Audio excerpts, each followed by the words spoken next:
What's up guys, Blue back with another video, and today I'm just going to be giving my thoughts on Apex Legends 14th season, Hunted. This is actually going to be take 2 of the video because the first time recording this, my mic was muted the entire time I was recording all the audio. So that was null and void. Here we go, second shot. This season introduced us to Vantage, her pet, and her pet Echo. Took us back to Skull Town, and also stole the show with Loba's Heirloom. And there's the flashy intro. Let's get into the actual review now, shall we? The new legend this season was Vantage. She's a skilled marksman, unlike me. But despite that, she's a really fun legend, mainly thanks to her tactical, Echo relocation. You send out Echo and you dash towards him. This ability allows you to pull off some awesome stuff, and let me tell you, some of the escapes, the dodges, the pushes I've been able to make with this thing are great. If I was any better, I would definitely be able to take better advantage for cool clips with that ability, but you know, I'm a very casual player. I don't have the time to put into this game like I did in high school.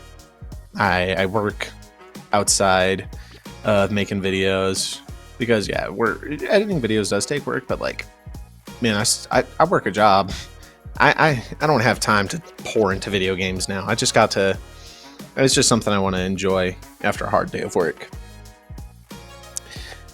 Now her passive, getting back into the review stuff, her passive is the thing that I definitely use the most. Being able to just scope in a little bit and tell your teammates, hey, there's this guy with this many people on their team. You want to look out. They have this level shields. It's great because I have played a little bit of ranked, and that's been a pretty good thing to be able to take advantage of. Okay, what's next? What is next? There it is. Her ultimate. It is a sniper. Now, as you guys know, I played some Vantage earlier this season, and that was just the shots I got with her ultimate were just very opportune.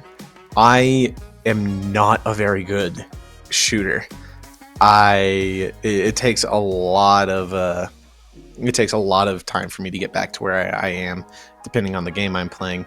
So, you know, her ult is great if you're good with it, but it is definitely a high skill ceiling for her. But to round out her as a character, her personality, I love it.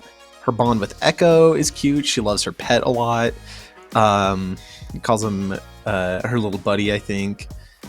There's you got that awkward and disconnected feeling with the other legends because she was raised at home by her mother most of the time, and that's something I can relate to because I was homeschooled most of the time, and I was always very disjointed and awkward around other people in high school.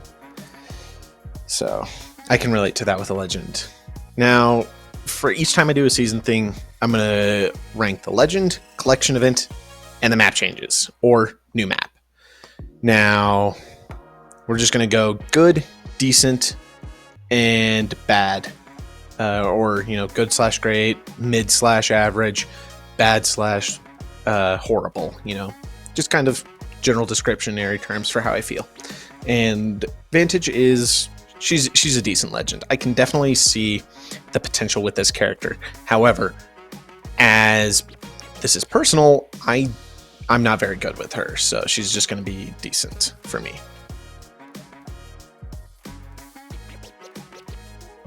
The map getting the update this season was Kings Canyon, which marked the 4th major update to the map. The main focus of the reforged Kings Canyon update was Relic, aka Skulltown 2.0. This remade version of the beloved POI saw the smaller buildings become fairly symmetrical, as in you now have 4 long lanes split into 2 micro lanes along it. You have the open middle part outside the buildings, 2 rows of buildings on each side of these lanes, and it's basically long hallway fights. You have this central open area with a rock and a respawn beacon, and then covering most of the center of the POI is the titular skull. and that gave some verticality to this portion of the map, which was much needed, and it added some nice playability to it. Now, if you guys know where Relic is and are familiar with Apex, you will know that that area was unplayable for a long time since Season 5. So that was another thing they did. Basically, what they went ahead and did is in-universe, they have it so it's on a giant platform where they put sand in, and that's how they explain the new playable area for Relic. And that was a pretty good area for it. It was definitely a much needed thing for the bottom left of the map to help spread some people out from Gauntlet, Airbase, and just draw them more around the map. The next POI to get a makeover was Broken Relay, and that's my main Kings Canyon drop spot. Back in Season 8, I played a lot of Ranked, and as you know, Kings Canyon was the main focus on that update, and I landed Broken Relay because it was a nice area to land, loot up. You could hide for a couple team fights. You'd earn a little bit of RP. And then if you ran into someone, you were nice and far away enough that fighting wasn't too much of a difficulty thing. You'd be able to fight and disengage, heal up, and then continue on through the game. And now it has double the buildings, some new rotation areas in that specific POI, as well as being able to have more buildings to loot in. So it used to be about 5 buildings. You had the 2 to the bottom, the 1 to the middle, and the 2 kind of towards the north. And you could play around this little village area with a cliffside and a beacon to the right, around the lake near the waterfall. Well, now you have more buildings up along past the waterfall, and 4 buildings, I believe it is. I think it's maybe 3 on the left side, 2 on the right. I'm not sure how many buildings there are. I'd have to get into a match and check. You have the bridge that connects the 2 POIs and the zip line even further north. And this just gave a lot more needed play area to the north of the map, because previously you just had Crash Site and the construction area kind of over towards the right of what is now Basin. That's what Broken Relay was named to. You just kind of had those POIs and artillery. And now you have this actually decent POI that you can create a little bit of some fights around, as well as spread out players from that center of the map, which is a very important thing in a BR. You don't want everyone crowded to that. You kind of want to give that option for more casual players to spread out. So that's really nice. That's also the main reason I like dropping Basin. And finally is Cage. I'm a big fan of this change. It was a very hard choke point. And what they did is they opened up the top. So instead of having an enclosed bottom and an enclosed top separated by a big gap, then I have 3 equally spread out top layers that are all uncovered, and bottom layers, and it's just 2 of them that are covered. And I really like that because it kept the POI mainly the same, but also updated it in a very well needed fashion. Everything else around Kings Canyon involved closing pathways, opening up new ones, and removing some buildings. I don't mind this. A lot of the stuff they removed or added helped flow of combat and flow of players, so it's a lot less congested in some key areas, which is very good and important, and I love that so much. So this was a great map update in my opinion.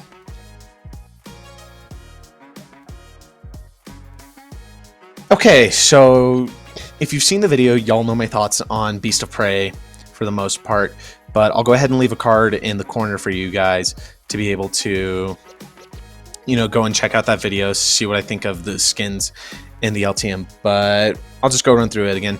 I love action movies, and I love I love the Predator skins, and I love like cool armor and face masks, so that's another reason I liked the skins in that one. Loba's Heirloom, it's very Loba. It's whatever. I'm just kind of waiting for them to come out with an heirloom for Maggie or Fuse. My audio cut out as my recording ended during that. But no, so picking back up, Loba's Heirloom is fine. It's a great addition, very fitting to the character, not a bad one like Watson's was. It's a good heirloom. Gunrun, however, is... Oh, this is going to give me a lot of hate. I don't like Gunrun. And that is because I'm a casual player. I don't have the time for high-paced gameplay. I need something casual like Control to play in Apex. I don't play ranked a lot more because I need that casualness for my gaming. But I mean, I did like that it added the throwing knife, which is a high skill weapon. So if you kill me with the throwing knife, I'm not going to be upset. I was also in my Apex break at the time, which was much needed. But I mean, I can't really be 100% upset at this for that. So it was an average collection event.